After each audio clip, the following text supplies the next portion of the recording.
Oh, I've done that before. It's so weird. It's got a little sweet or too much sweet. It's hard to get the right balance. And then you're like,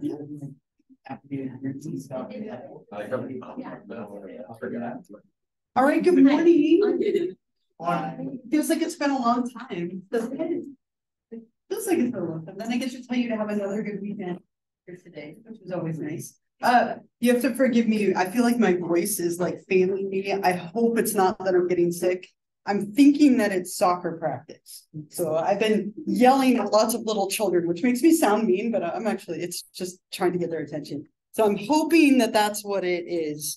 But forgive me, I'll do my best. But hopefully my voice will hang in there. Like my throat is all tight. I'm like, no, I don't want to get sick. Right? Just when we're in the clear and don't have to wear masks again, and like everything's fine. And then we'll see. We'll see what happens. So bear with me. you don't feel. I don't feel sick. I feel fine, but my throat definitely struggling. So hopefully it'll hang in there. We'll see how it goes. I put this up here on the board. I'm going to talk about this on Monday, but I just wanted to get it on your mind. The first part of our diagnosis paper is due a week from today. It's very short. It's only worth 10 points, but I'll talk about it on Monday. So be thinking about your character if you haven't already. Start thinking about what movie character or TV character or any show or even a video game would be fine. Does it have to be like, I mean, could it be like a book, like a fictional piece of literature? Or yeah, I would rather people traditionally do like a movie or a TV show, but if you really have a book character that you really want to do, I'm okay with that. Yeah, I mean, same idea. Right? Yeah, same idea. So start thinking about it. And I'll talk about that more on Monday, but I just want to kind of put it on your mind. It's not due till Wednesday night next week, so we have lots of time to chat about it. But make sure you're thinking over the weekend, like who you would be interested in spending some time writing about. You can always change it later, but obviously the more times you change it, the more work you make for yourself. So try and pick somebody and run with it. And then we do have our first exam coming up too in a few weeks. So just to kind of plant those things on your mind, but none of them are immediate. So you don't have to stress yet. They're coming, but not quite yet. You know what else is coming? Tomorrow, first day of the football season, right? Yeah, you look as excited as my children, but that's okay. But all right, I'm excited. Even if Travis Kelce is hurt already, I'm excited. So tomorrow, football, it's back. I'm so excited. But anyway, I'll move on, but not in my head. So we'll pick up where we left off. We're halfway through chapter 3. We're getting close to the disorders, which we will definitely start next week. So we ended here. There are a couple other types of assessment methods that we still have left to talk about. And this is a huge one, especially for us and what we're looking at, personality inventories. There are an absolute ton of these. It's any kind of test that's going to kind of gather information about your personality and your functioning. These are used a lot when it comes to assessment methods. And personality inventories are typically like a written test or a computerized test that you take where you answer a bunch of questions. The most popularly used one is a test called the MMPI, the Minnesota Multiphasic Personality Inventory 2, right? We're in the second edition. This is an absolutely massive test. You would know if you took it. It has 567 questions on it. It takes hours to take this test. So it's not for everybody, but you traditionally answer true, false, or cannot say to a huge number of questions, right? And it has an incredible number of scales on it, measuring things like how introverted or extroverted are you? Are you having signs of depression, anxiety, schizophrenia, or psychosis? It measures just all sorts of different things that we can then use to help us with a diagnosis. So this is the most commonly given test. Though again, the length of it makes it a little bit restricted. And when people take it, what happens is it gives you a computer printout of your scores. And then again, we have all sorts of things built in, like did you get tired and give up halfway through? That's a scale that we look at. Did you just start answering randomly? Did you lie? There's all sorts of things built into this. It's a good test, but the length of it is a little bit restricted. Yeah, did you have a question? Yeah. I was gonna ask about the like first interested ones you see online, like the ones that you can click Yeah. on. BuzzFeed. Yeah, BuzzFeed's got a lot of them, right? Because that sounds like to me, it's just like more control. Is that correct? So anything that you can take for free online is generally, not always, but generally not going to be as like reliable and valid and standardized as the ones that are like this would be administered by a therapist in an office or by a school psychologist in an office. I'm sure you can find a free version of it online, but whether it's exactly the same or not is questionable. So BuzzFeed and some of those like sites have like really fun personality tests. Like my favorite one is who's your Star Wars twin? Mine's Obi-Wan Kenobi. I don't know if that matters, but it's Obi-Wan Kenobi. But you can go on there and take a bunch of these. I mean, you can find a few good ones online. Generally, the good, more like reliable, valid tests are administered by someone with like training who's trained to interpret it. Not to say that you can't find them online, but they're not always equivalent. Okay, good enough. Thank Yeah. you. Anyone in here taken the MMPI that you know? Yeah, do you remember anything? So forever, I have Yeah. like this massive big like folder thing. Packet, right? Yeah. Yeah. And do you remember like were the results interesting? Did you ever even get the results? I People don't- looked at them. Results for not liking them. Yeah. Because, well, I didn't like my therapist, so that was one thing. Sure. But the way he was talking about it was like you were saying, like you can read more into it based on like the answers, like whether or not you're lying or trying to make yourself seem better than you are. Mhm. Yeah, which is really common, right? A lot of people will do that on these. I remember taking it in graduate school and it came back inconclusive. Like, what does that mean? Like, I don't have a personality? Like, I'm sorry, what? Like, it took me hours and I didn't get like a result that mattered. I was super annoyed. I was like, that's not, I have no personality, right? It's obviously not the case, right? Yeah. Late, like in about 7th, 8th grade. Mhm. ADHD with auditory processing disorder. Sure. And sister, and we had to do like hours upon hours of testing. Yeah. And I remember we did like, you know, a bunch of true or false, or like cannot say. Mhm. And then there were a bunch of like rows of pictures and you had to like circle something. Sure. And it was like, you know, 100 questions with these pictures, and my twin sister and I got the same 5 wrong. Interesting. Yeah. Yeah. Identical or fraternal? Okay. Yeah. These tests are really commonly given, especially when we're making diagnoses, right? And it might be this, it might be a different one. I have a version of a personality inventory that I want to give you, and it's actually a really good test, right? Or it's based off of a really good test. I don't know if any of you have heard of the MBTI, the Myers-Briggs Typology Indicator. Yeah, it's a very commonly used test that was created by Carl Jung, who's probably one of my favorite psychologists, really interesting guy. And they've modified it. I'm giving you a modified version of it because it's usually given by computer. But I'm going to give this out to you, and then I'll give you a few minutes to work with it. It is a forced choice. It is a forced choice test, which not everybody loves. So they're the same. Sorry, some of them printed two on one page, and some of them printed from the back. So there are 4 questions on here. And what I want you to do is read through all of the options, like read the description and then through the options, and you have to pick one. And I know that not everyone loves that, but pick one. If you're like 50-50, maybe put a star next to it so that you remember. Like if you're literally on the line.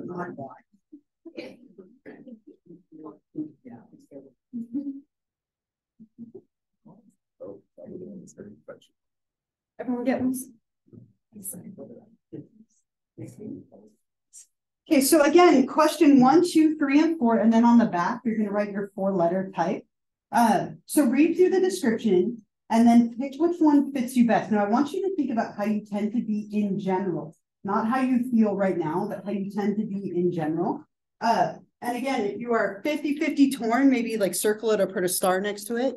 But I'll give you a few minutes to work on this.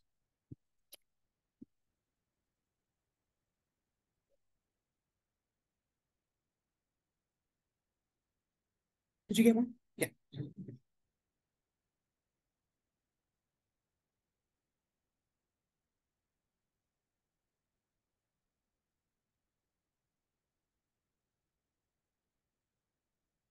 Sorry, look, did we talk about it yet or no? No, we're gonna talk about it on Monday. This is good.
Extra credit opportunity up there. I don't do a lot of these, but I put it up here. If you're interested, if you want to take a picture of it or whatnot, I'll try and post it on campus too.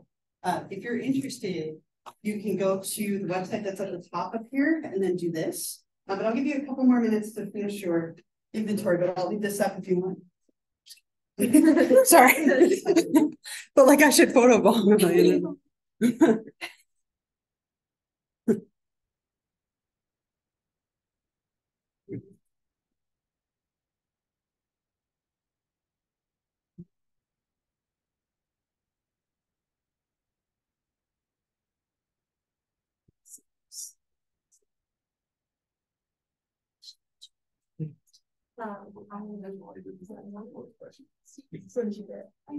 He's between the last and second. I know that one's so good. That's so hard. I know. I consistently gotten iron like past like 3 years because I think over COVID I took it and just for fun like an additional personality test and I actually have it in my notes like this long list of personality things and then my senior year of high school I took Psyched and my teacher had us take it and I got INFP again and I was like and it was like exactly like a year later and then I just took it again. So well I guess I am. You tried anything? Yes. What is that one? I have it on the same numbers since there were So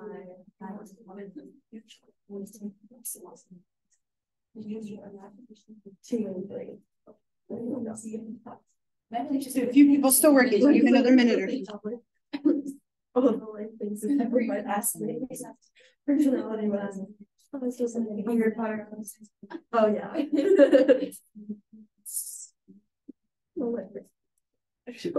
Would you say that? I feel like I don't know. So I got a growth in. Oh, yeah. Weird. I think I said one. She said yeah. I don't know where I lied. It's too hard. But like now, I'll put this up at the very end. I'm going to go back up to where we were. All right. So if you're not quite done, you can keep working on it, but I'm gonna keep going here. So anyone else? I wrote my type. I'm an ISFJ. Anyone else? One, oh, 2, 3, 4. Oh, it's just growing by the moment. Right, I'll take it. So how many of you have taken this test before, out of curiosity? Did you get the same result? Do you remember? So let's move on and help them with that. Thank you, Steve. I appreciate it. So a bunch of you raised your hands. Sorry, I was distracted. Some of you got the same result as you've gotten before. Which is that an indication of? Do you remember the 3 things we talked about? What is that a good indicator of for this test? Is it, yeah, consistency or reliability? Great, right? You want that. If you've taken this test before, in theory, you should get the same results again. Now, this is based off of a really good test. How many of you were 50-50 on at least one of them by show of hands? Okay, so that's one downside, right? Like that could be an issue. Like for me, I always think of myself as extroverted, but I'm introverted like every time. And we don't tend to always define those things 100% correctly. It's more where you get your energy more so than like enjoying being around people. But if you go to the website on here, personalitypathways.com, you can actually take a questioned version of this test. And that might be an interesting thing to do as part of that extra credit. You could take it and see if the results are the same, because this one you're kind of summarizing versus that one will actually give you like a question by question and then a result at the end. But you can hold on to this if you want to do the extra credit. You're more than welcome to. It'll be due next class and I'll put it up again at the end. But it's kind of fun to read into this a little bit and what the results mean, because they tend to be pretty good. We use a lot of these as a way of assessing somebody's personality and mental health. And so on. It's probably one of the most commonly used things other than the interview. Any other like thoughts or questions, comments, anything else here? Or keep going? All right. Projective tests. Projective tests are really interesting. They're not the best tests to use. They're almost never used alone because they tend to be very vague, very unstructured. And they give you something very like random or meaningless, and you project meaning onto it. Okay, there are an incredible number of these. There's a very simple one called the Draw a Person test.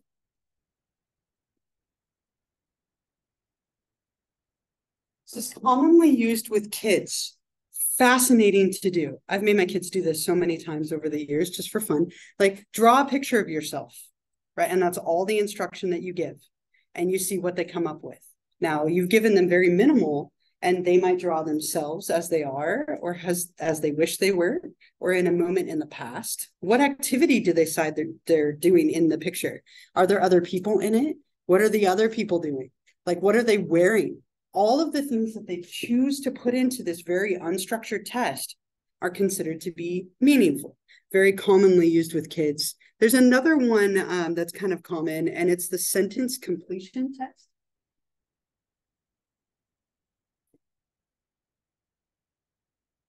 And with this one, you give a person like 50 sentences that are incomplete, and they basically finish it. So when I see myself in the mirror, I blank, cry, smile, laugh, whatever you might say, right? I will be happy when, and then it's blank, right? And so you give people tests like these and they project and put their own meaning onto it. Now I created kind of an informal one just for fun, but we could make some kind of conclusions from it. Maybe, we'll see. You're gonna need a blank piece of paper. It can be scratch paper, you're not turning it in, but I want it to be blank so you have access to the whole paper. And again, you're not turning it in.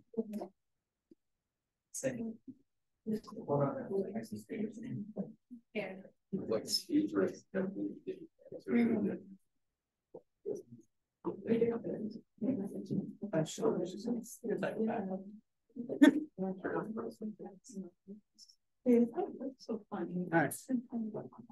I'm going to have you draw something for me. And I will share with you that I am a really, I think I've said this already like 3 times. I'm an awful artist. So if that's you, that's okay. And I'm going to give you something to draw that I'm hoping you don't know what it is. And so some of you will hate me for that as well. So please don't hate me too much for this, but it's a really kind of fun way to get at this idea. On your piece of paper, I want you to draw me a blivet. I'm going to give you like 2 minutes or so, and I want you to draw me a blivet. It's a very fun. Right? Okay. So I'm counting on the fact that you don't know what a blivet is. It's a real thing. Please don't look it up. I will show you what a blivet is in a moment. But I want you to draw whatever comes to your mind when you hear the word blivet on your piece of paper. And I am a concrete thinker. I hate tasks like that. Your face is exactly how I would feel, right? Like, I know that that's painful, but draw whatever comes to your mind, whatever you think of on your piece of paper when you hear the word blivet. It's not. I will show you, I promise. I will reveal the blivet, but don't look it up. Right, not yet. Just whatever you think of. There's no right or wrong. And there's a point, which I will share with you. And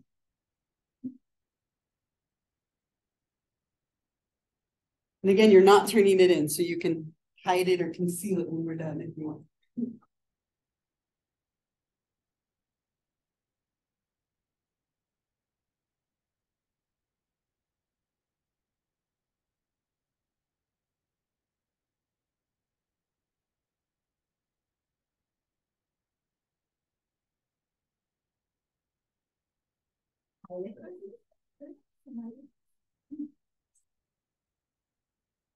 Like I said, I'm such a concrete thinker. I am like, I hate tasks like this, but do your best. I did this in an interview. And I work here, so I did this. I made the people in the interview draw it, and they were all like glaring at me. And then when you like picked it up, you're like, I know. I'm like, this is crap. No, I'm just kidding. It's a risky interview. It was risky. Apparently it paid off.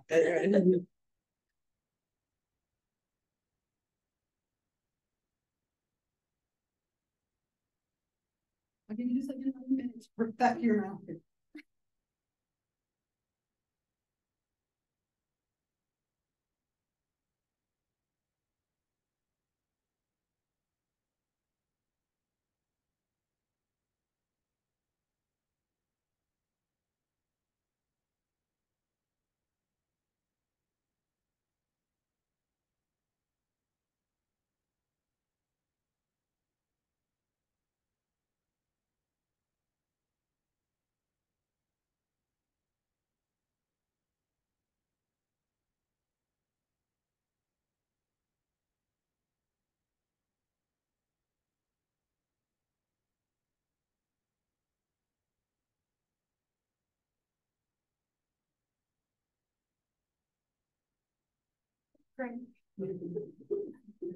Like my soccer team.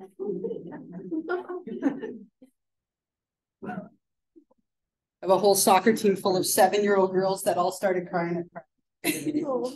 Like for no reason, they didn't do anything. I'm like really nice. All with their hands. Oh. All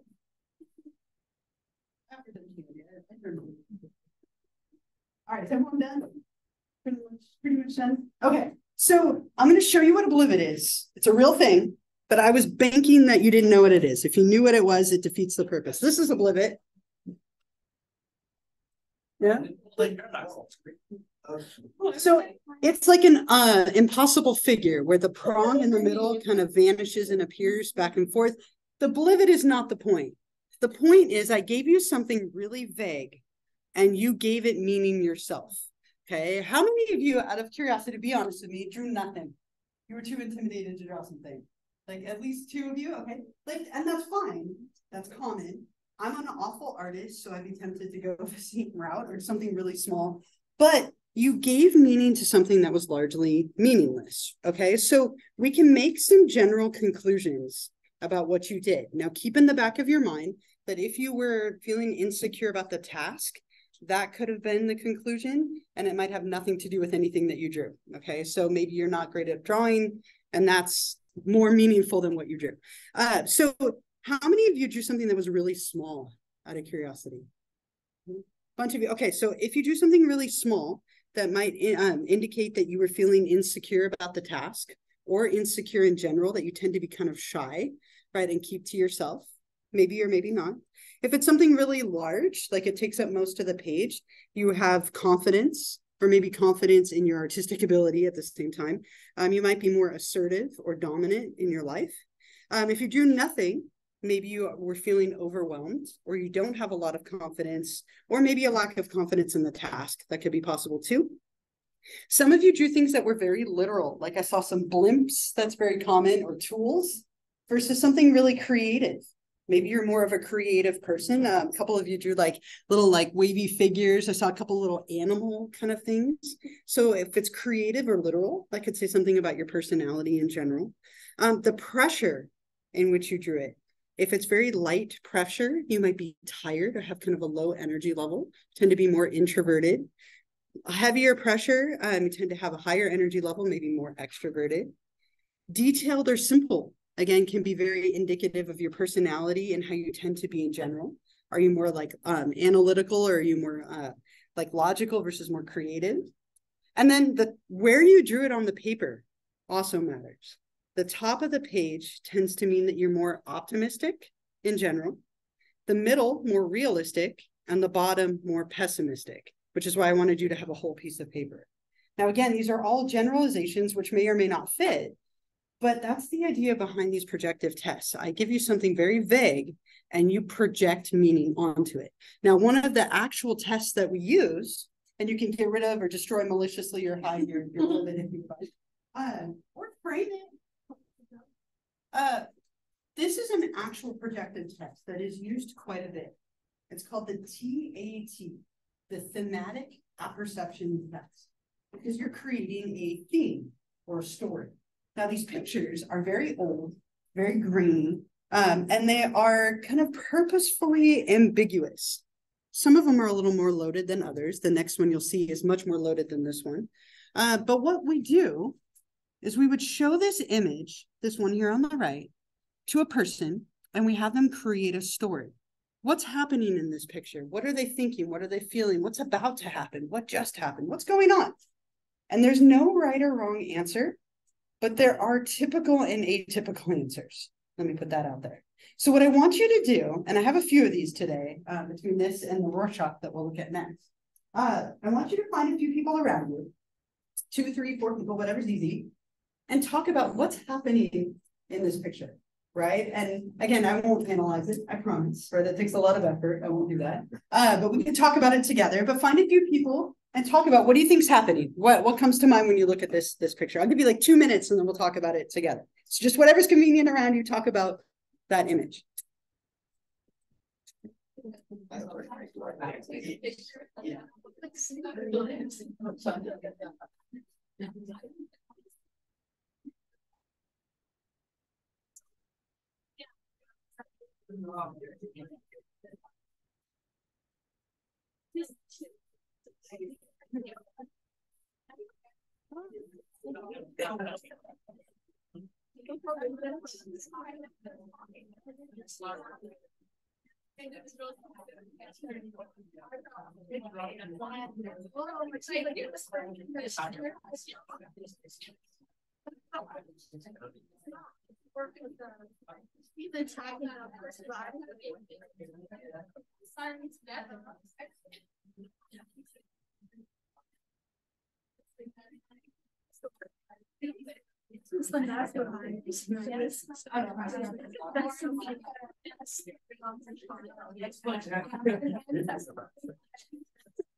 I'm dying to know, right? And again, there are no right or wrong answers, but there are more oftenly answered things than others. What do you think? What's happening in this picture? Yeah. It reminds me of the nun.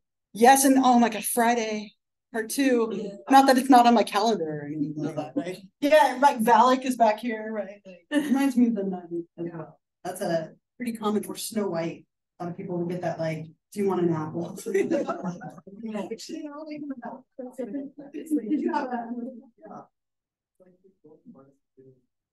Which is well, this is like I'm not supposed to look at that. Then just like that is a photo bomb. Like Okay. Yeah. Okay. Great. Oops. Hitting things. What else? What else is happening? Yeah. The lady looked like she's about to rob that person blinds. Like she what? Like she's about to rob that person blinds. Okay. Okay. The one in the front or the one in the back? Yeah. She has kind of a like a evil look, a little smirk going on here. What else? What else do you see or think? What comes to mind? Yeah. I think they're both. Okay. All right. Okay. What else? Anything else? Anyone have a different take? There's a couple of common themes that no one has said yet. Anyone have a different idea? Yeah. I thought the one in front looks like she has a decision to make, and the one in back, older, wiser, maybe knows better, but isn't gonna let us out. Okay. Okay. I like that. Anybody else? Other thoughts? Yeah. Sure. Okay. Like mother knows best. Right. Okay. There's something interesting, like she's kind of got like really bony fingers. Sometimes people hone in on that. How many of you, most people see the person in the front as female. Anyone see the person in the front as male or like gender, like non-binary in some way, right? It's less common, but sometimes. Very common themes here, somebody who's younger, thinking about or worrying about someone who's older, or someone who's older thinking back on when they were younger. There's a lot of themes of that sometimes emerge. Again, there's no like wrong answer. I have another one for you. This one's a little more colorful. It's still black and white, more colorful, more content here. Okay, this is a very, very well-known one from this test. With your group, same thing. What's happening in this picture? Okay, find your group, couple minutes. I got this.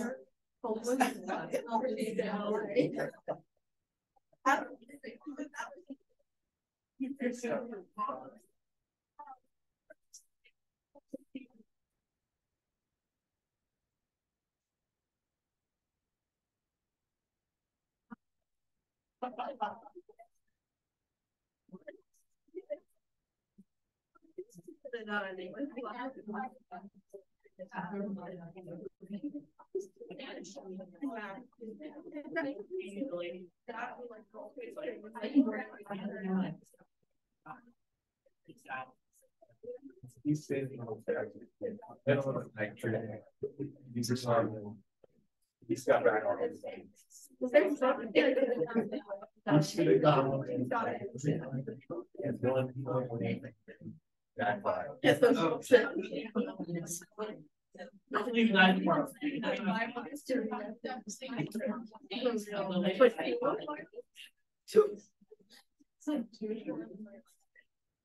It's like all this thing to the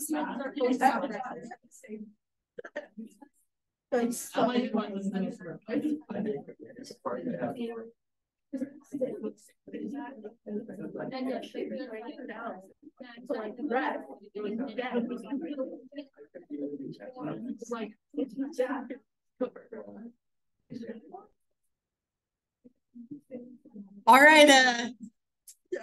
what do we think is happening in this very rich picture?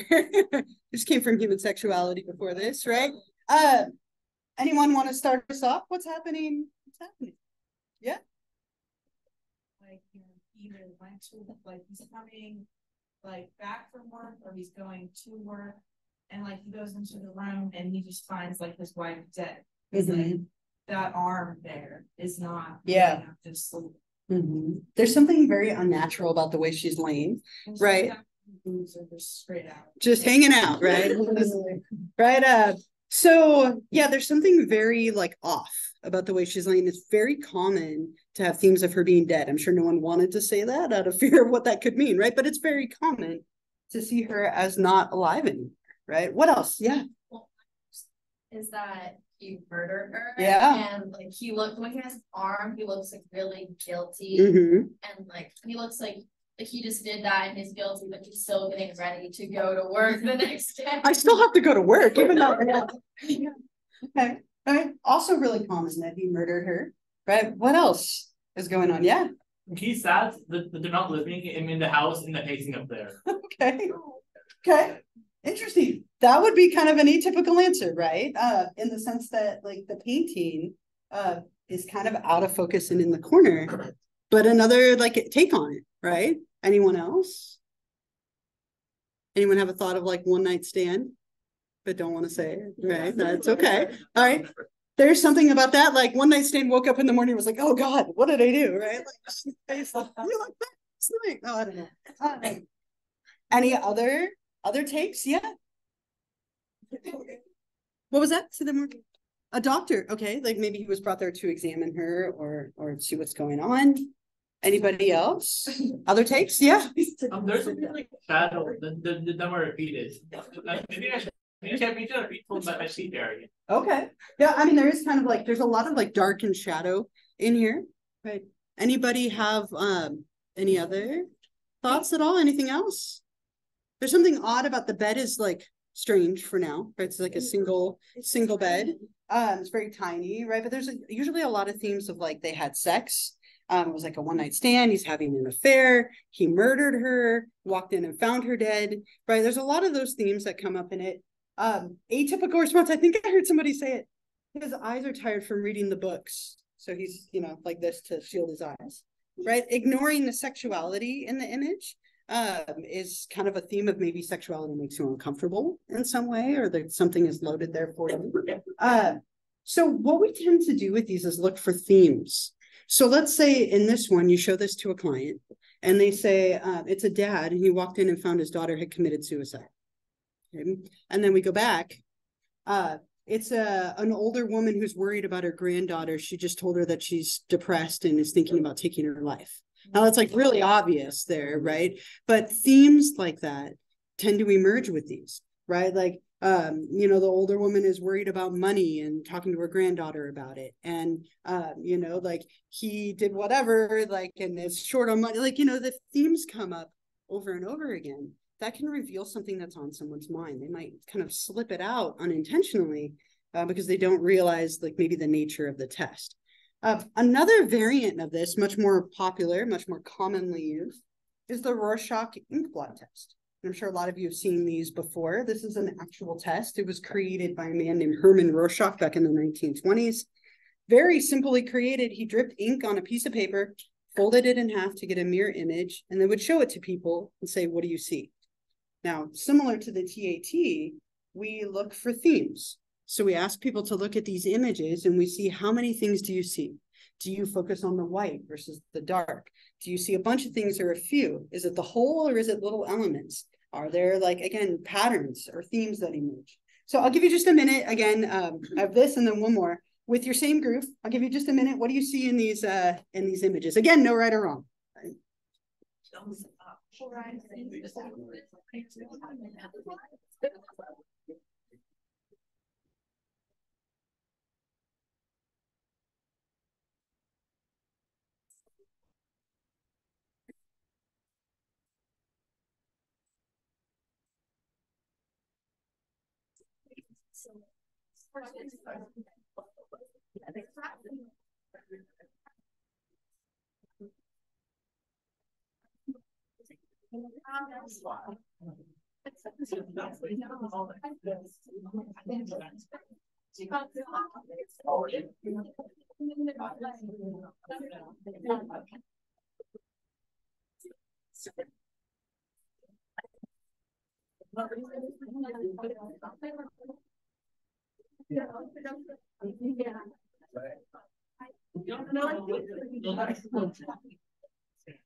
That one looks like a What is that?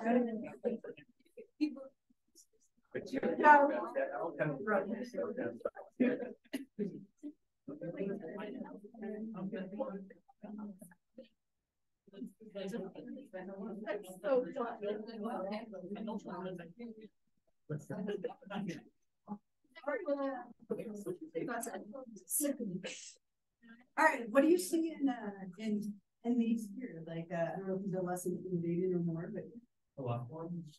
I kind of envision like work. okay. People are like doing now, putting their hands together, walking away. Okay. Yeah, I see two bears high fiving. I don't know why, but that's what they're doing, right? Okay, great. Yeah. And the second one, I kind of see two baby elephants, and those are their trunks connecting. Okay. And then on top, there's like butterflies facing each other. Oh, nice. Those do look kind of like butterflies, right? Yeah. Sad man with a big beard, or two bunnies doing like a ritualistic dance. Together, right? Anybody else? Yes. So for the second one, the one on the right, I see you know those Costco rotisserie chickens. This one looks like high-fiving. And then the first one, it's like a pig with like the tusks and eyes. Okay. I like it. Right? Rotisserie chickens high fiving. I like it. Yeah. Like white part in the middle, I see Seattle's face. Yeah, you're right. Or like a spinning top. I can see either. Right. And it's interesting. Some people are drawn to the white versus the black. And like details versus the whole thing. I would see like a mask here of some sort, like it looks, or like a pelvic bone. It almost looks like that as well. Again, you're looking for themes. Here's one more. Some of them are color, right? And this is an actual, all of these are actual Rorschachs. So I want you to take just one more minute with your group. Last one. What do you see in this one? I know that's not it's like seahorses, like and like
I see what's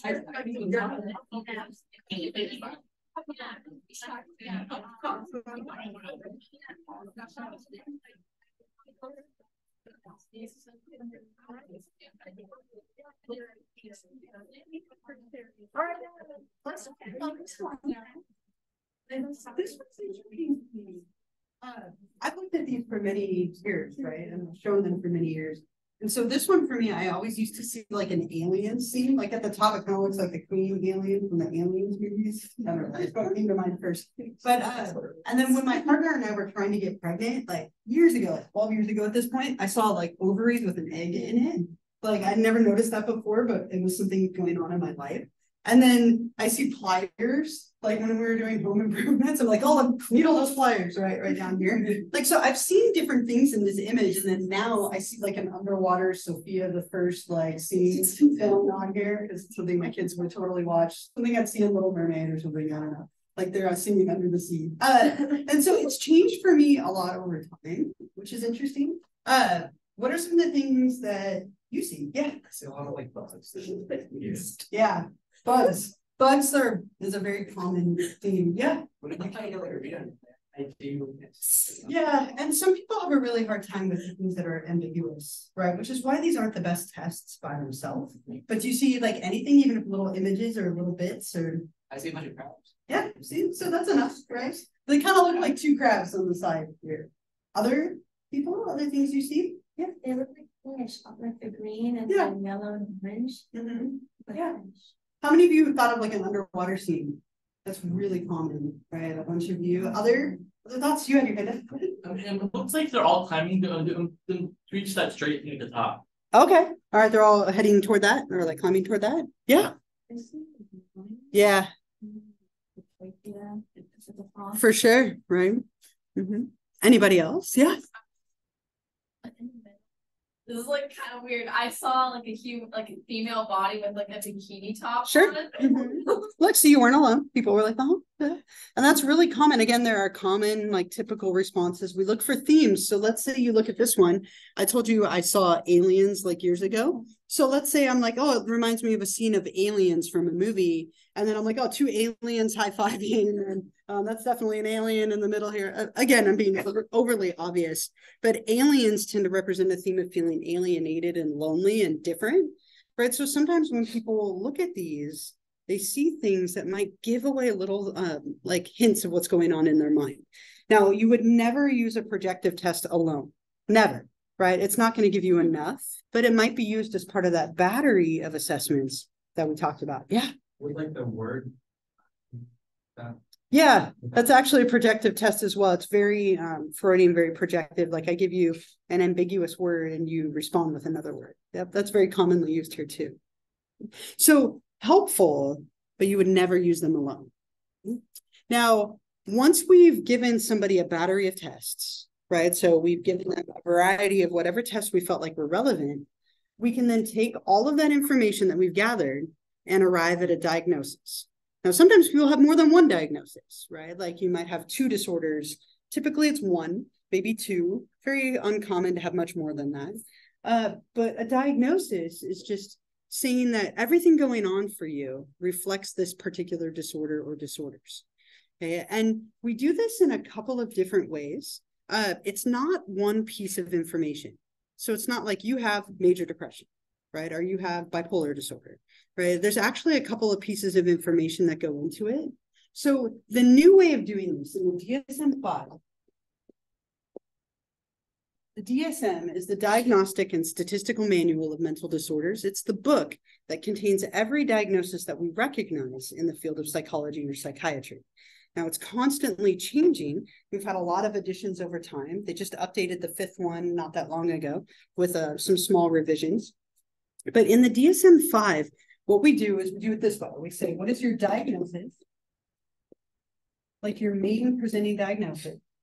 And then we say, what is the severity? And then additional information.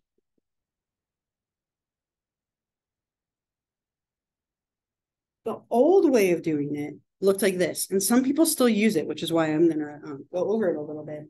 But in the DSM-4 and before, we used what are called axes or different levels of a diagnosis. So we have 1, 2, 3, 4, and 5. And thankfully, we got rid of like the Roman numerals in the new one. And we just do this system. But axis 1, and I'm going to fill this in on both so you can see how it would play out. Axis 1 is your main presenting issue, your main clinical disorder. So let's give our person like major depression. Major or unipolar depression. So if we have a fictional person that has depression, that would go here in the old way and here in the new one. Major or unipolar depression. So that is your main clinical disorder, the main presenting issue that we feel fits what you have described. Axis 2 was eliminated in the new one because it doesn't tend to be the most commonly referenced. But if anybody has any kind of global personality disorders, or now we would call it intellectual developmental disorder, that's what it was called at the time, we would put it here. So let's say there's nothing, just for simplicity. not applicable. This person doesn't have any like major global things that we need to include. But we want to look at this stuff. Okay, are there any like medical issues that this fictional person might have that could be influencing their depression, right? Because we want to note that. So let's say that our person has obesity and diabetes. Somebody who has diabetes might have fluctuations in mood based on their blood sugar. It could exacerbate their depression or make it present differently at different times. So it would be important to note that. So we'd add that up here, obesity and diabetes. We also want to look at, are there any like environmental things happening in this person's life that could be influencing or contributing to their depression? So let's give this poor fictional person like a bad life event. What's something bad that could have happened? Parents died. Their parents died. Oh, you went right for it. Parents dead. Parents died. Okay, that would also go up here. Parents died. Let's give them another one. What's one more sad thing? Their siblings. Oh, siblings. And their cat. No, I'm just kidding. I'm never the goldfish is on the floor. No, okay. All right, so the parents died, their siblings died. I mean, that's bad enough. I was going to add more, but we're good. Right? I think we're good. You get the idea. Their boyfriend broke up with them too. Like, you have no parents? We're out. So that would be enough to cause somebody to be depressed, right? And so we need to note it because it might be influencing their depression. And then finally, in the old DSM, we gave an assessment of functioning between 0 to 100. So we give them a number. Like this person, we could say maybe they're at like a 50. Almost nobody is 0. Almost nobody's 100. 100 would be everything's perfect. 0 would be like everything is absolutely as bad as it could be. In the new DSM, what we tend to do is rate somebody between 1 to 5. So maybe this person's like a 3. Right? So every disorder exists on a continuum. So we rate the severity. We talk about, like, are there any other additional pieces of information? And this is how it used to be done. I might ask you both, which is why we covered both. So that's what would actually go there. This is an example of what that could look like. Okay, so once we've gathered all that information, we end up with a diagnosis, and it looks like one of these two things. So we're painting a clinical picture of this individual. They're depressed, but there are some things that might be exacerbating that we want to make sure we know. Okay, and then this number might change every time they come into therapy. Any questions, thoughts, comments, anything here? This poor person, right? I keep wanting to add something to the. You want to add? Okay. Down. Okay, so let's drop the score to a 5. No, I'm just kidding. Yeah, so I mean, obviously, the more things that you have, the more you would note it, right? I mean, that would obviously influence their depression. Now, a lot of people criticize the DSM, whether it's the new DSM, the old DSM. It's not a perfect system, not in the slightest. The whole mental health field has issues, right? But it's what we have, so it's what we work with. But a lot of people who criticize the DSM criticize the fact that you're labeled with a diagnosis. If you go to therapy, even once, they diagnose you, okay? They have to, for insurance and like charting reasons. They have to. They might be wrong. It can be changed, but they oftentimes will diagnose you. Sometimes this will end up in random places. I went to the doctor like 3 months ago, and they're like, we see you have a diagnosis of ADHD. And I was like, what? Wait, according to who? And it was like in my chart, like somebody put it in there like randomly. I'm like, I don't have ADHD. And I'm like, what? And I was like, could you remove that? And they're like, no, we actually can't. I'm like, oh, great. Well, I'll just add it to my chart then. Why not? So sometimes like these things end up in there in error. But anytime you go to a therapist, they do diagnose you. They are legally required to do so. And it can always change, but it is there. So people who criticize the system say like diagnoses are labels. If you've ever been given a label, it can really affect you, right? Like if you labeled yourself with something, you might act differently. You might kind of create like a self-fulfilling prophecy, right? It can also cause people to view you very differently. If you ever met someone and like you have an impression of them, and then you find out a piece of information and it changes everything. Like maybe you viewed them in one way and then you find out they have a mental illness or they have a disorder, or they have whatever, and it completely changes your perspective. Labels are really mixed. They can change reality. We might make judgments off of them. But if we know what you have, now we know how to help you and how to treat you. And that's the goal, right? If I label you and diagnose you with depression, now I know that there are treatments that tend to work for depression that I can try. Okay, so this is a very mixed system, but it has good intentions. It's just know that it's not universally accepted, that there are lots of issues with it. And we have changed in like newer DSM. Like now we rate people on a spectrum. In the past, it was like you had it or you didn't. And now you can have things like on a mild way all the way to a severe like level. Just as an interesting side note, I have a homework assignment for you. It popped up for a second. Did anyone see it? I set the date wrong and it popped up for like 1 second. Then it was gone. I was like, oh no, disappeared, right? Like I went to post it and I set it for today, but I forgot. And so I'm giving it to you today. If you saw it, that's okay. So on Canvas, this is going to pop up here shortly. It'll pop up at 11:15. But I want to give you a very polar opposite perspective on mental illness. Okay, so we're talking about the mainstream perspective in here, but there is a very different one. And I think it's important to think about this critically. And this guy did this a little bit. So this will pop up as an announcement for you. Back in the 60s, there was a man named Thomas Szasz who wrote a book called The Myth of Mental Illness. Now, it is commonly referenced still today. He wrote a follow-up article on it a couple of years ago. Still felt the same way. But he presents a polar opposite perspective on mental health. And I want you to be aware of it. So for your homework, this will be due on Monday, and you can bring it typed or handwritten. It's up to you.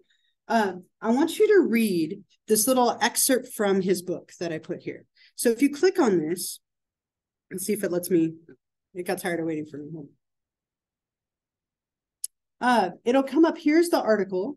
I also read it if you would like to listen to it. I did read the whole thing so that if you would rather listen to me, there's like 2 words I struggle with in there. You can laugh at me when you get there. That's fine. But there was a couple of big words in there. One threw me. But I read it to you if you'd like to read it. You can do either. Doesn't matter.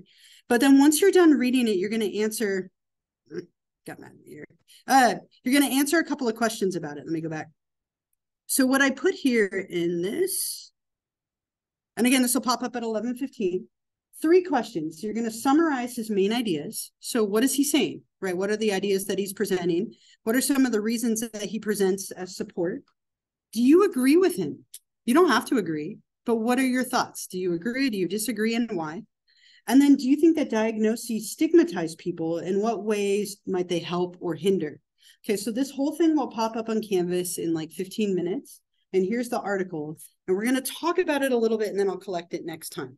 And again, this is not the mainstream idea, but I think it's important to be aware of, right? Again, there's not universal agreement on the whole mental illness idea.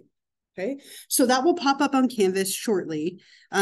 Please make sure you do that. I'll put it up at the end, or I'll remind you at the end one more time. But there are a lot of labels and things that we put out there, right? And Szasz kind of talked about that and argued against. Yeah. That article, it's just on Canvas. Is it like a direct Canvas page, not what you can get for anything? No, it is. It's just a Canvas page, and I did read it on there. Okay. Any other thoughts, questions for now? I want you one more time with your groups, right? Or it can be a different group, whatever's convenient. I want you to come up with, we tend to label people a lot, but in a very informal way. I want you to come up with as many slang terms and phrases as you can for describing somebody who has a mental illness. Like crazy would be one, or loony would be another. There's also some phrases that are kind of fun. I have a whole list of them at the end. But I want you to find a few people, write it down so you can share. But any slang terms or like phrases you can think of to describe someone who's mentally ill, like can be a specific disorder or just in general. So I'll give you a few minutes, write it down so you can share it, but I'll give you a couple minutes.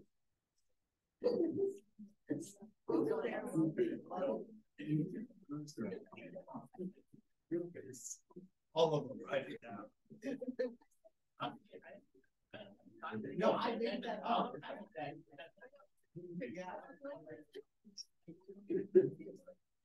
Someone's like,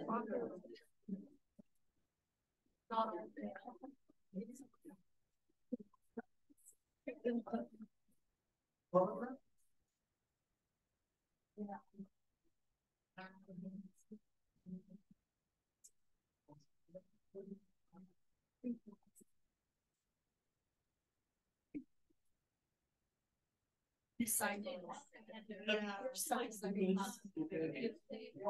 For sure. Like it's very stereotypical, like way offensive stuff.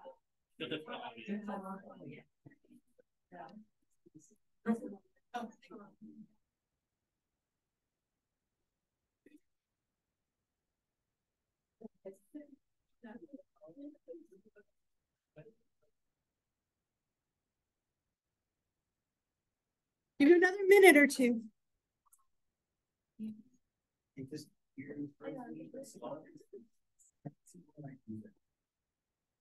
Yeah.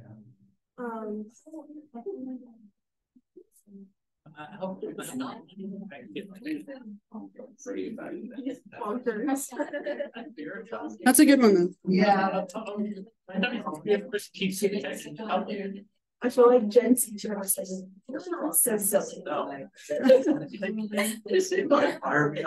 guess it's a good thing that we don't think about, like, I try not to think about it. Like, I feel like no one's like, we're just crazy. Yeah, I know.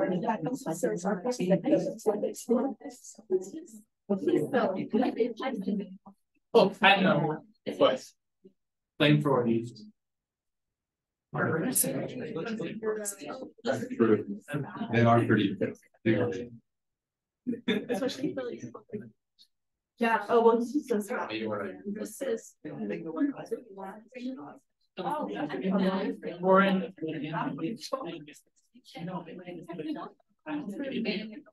Yes.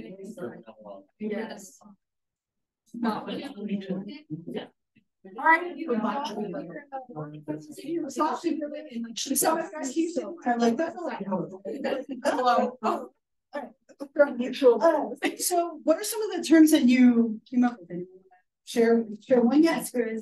Okay, love it. Screws loose. Screw loose. Yeah, Jake. This one I kind of came up with is something I made up myself a while back. An interesting implementation of the human being specification. Okay, interesting. I feel like it's very specific, but I like it. Other people, yeah. Oh, sorry, I thought you had crazy. I didn't mean to call anyone accident. Yeah. Insane, right? Very common. We said crazy. What are some other ones? Yeah. Weirdo. Yeah. Yeah. Off the rocker. Off the rocker, for sure. Screw loose and off the rocker. Yeah. Okay. Smart as a rock, right? Anybody else? What are some other ones? Anything else you have? Yeah. Mm-hmm. Yeah. Or like not really like something Okay. Leave. Mm-hmm. For sure. Yeah. Ungrateful. Okay. brain dead. Brain dead. Right. I have a whole list. Right. And I imagine some of you felt really bad even writing these, right, or saying them. And that's good if you did a little bit, right? Obviously, we're striving not to use these terms, but there's a ton of them. So I'm just going to read them all to you. And sorry for the repeat. Basket case, mental, disturbed, nuts, crazy, psycho, spastic, schizo, mad, insane, loony, different freak, bananas, oddball, wears a straight jacket, off a rocker, not firing on all cylinders, have a screw loose, not playing with a full deck. They're mad as a hatter. The lights are on, but there's nobody home.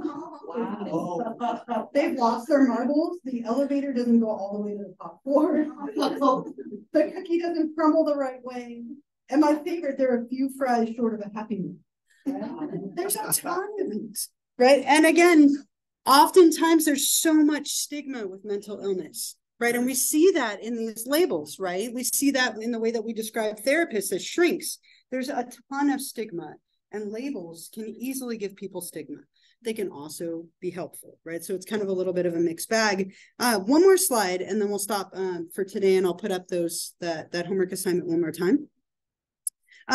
Once we've diagnosed somebody, right, and we've decided on their diagnosis, then we're going to decide on treatment, right? And how do we know which treatment to use? There are so many, right? And we're going to talk about them all. We actually get to start anxiety disorders on Monday, which is very exciting, right? I know, finally, we're almost there.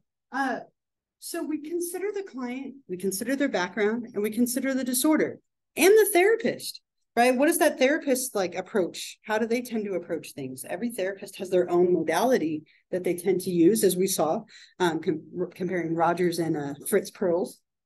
So we consider the disorder. So there are different types of therapy that are better for certain disorders, right? And so we might consider that when we can consider what the client wants, right? What are they going to be comfortable with? And in general, all therapies, right, or most therapies, I should say not all, but most, are helpful. In general, therapy has been shown to be helpful.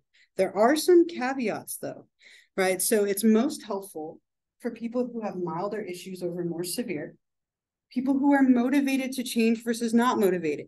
If you go into therapy and you're like, this isn't going to help me, I'm not going to do anything, I don't want to get better, probably not going to be as helpful as somebody who goes in there with motivation, okay, and wants to get better. It also matters if you have access to what you need. If your insurance covers 4 sessions and you need 40, that's going to be a problem, right? And so insurance can play a role, your motivation can play a role, the severity, the therapist, how well you are matched with a therapist. Certain types of therapies are definitely better for certain problems. And it's very common for therapists to be eclectic. Like they kind of pick and choose a little bit of different things. Like when I started going to therapy, my therapist was all about like cognitive behavioral stuff. And then one day she's like, how about we try like something different? Let's try something that's more like DBT based, right? And like, so you oftentimes change and kind of evolve with the person who's there with you. And depending on that therapist's skill set, right? If they're Freudian, they're going to approach it in a Freudian way. If they're behavioral, in a behavioral way, and so on. But in general, most therapies are thought to be helpful, especially when people are motivated and they have access to what they need. So this whole chapter is basically just about getting us to a point where we've diagnosed somebody, we know what's going on, and now we're going to make a plan to help them, right, with treatment. And where we'll go from here after we talk about the article next time is we'll get into the actual disorders and what are the criteria, what are the causes, what are the treatments for each one. So I'll leave, this is the homework that will pop up on Canvas. I'll leave the activity, the extra credit activity up for you in case you want to take a picture of it. I hope you all have a wonderful weekend. Start thinking about your character, right? Remember to think about your character. Remember the extra credit and the homework. So 3 things: character, extra credit, and homework. I'll see you all on Monday. Oh, great. Thank you.